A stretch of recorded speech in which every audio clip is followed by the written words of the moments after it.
എന്റെ മോളുടെ ബർത്ത്ഡേക്ക് ഇങ്ങനെ ഒരു പണി കൊടുക്കുമെന്ന് സ്വപ്നത്തിൽ പോലും അവൾ വിചാരിച്ച് കാണത്തില്ല.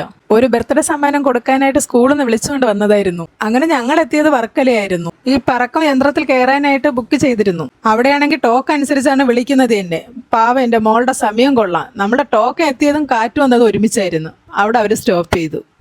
അങ്ങനെ എന്റെ പൊന്നു മോളുടെ ബർത്ത്ഡേ പരിപാടി കോളായി.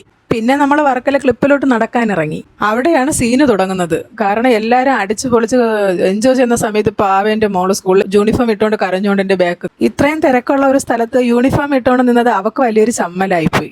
അതിന്റെ കലിപ്പ് ഫുള്ളും കാണിച്ചത് എന്നോടും.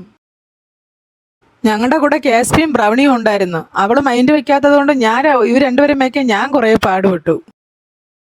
അങ്ങനെ ഈ വർഷത്തെ ബർത്ത്ഡേ അവൾ ഒരിക്കലും മറക്കത്തില്ല. അടുത്ത വർഷം അവളുടെ ബർത്ത്ഡേ വരുന്നത് വരെ ഈ പരാതിയും പരിഭവവും ഞാൻ കേട്ടോണ്ടേയിരിക്കണം. ഇതുവഴി നടക്കാൻ നല്ല രസമാണ് കേട്ടോ. ഞാൻ ഇത് രണ്ടാമത്തെ വട്ടമാണ് ഇതുവഴി വരുന്നത് തന്നെ. പ്രത്യേകിച്ച് വൈകുന്നേര സമയങ്ങളൊക്കെ നടക്കാൻ നല്ല രസമാണ്. മോള് നല്ല സുന്ദരിയല്ലേ? ശരിക്കും എന്നെ കൊടുക്കണല്ലേ സംഭാവന? നമ്മളൊന്നും കൊണ്ടുവന്നില്ല, ഒരു മുട്ടായി പോലെ എടുത്തില്ല കൊടുക്കാൻ വേണ്ടിയിട്ട്. ഹായ്. ജീവിതത്തിലൂടെ ഒരിക്കലും മറക്കാതിരിക്കാനുള്ള പ്രസന്റ് കൊടുക്കാനാണ് കൊണ്ടുവന്നത്.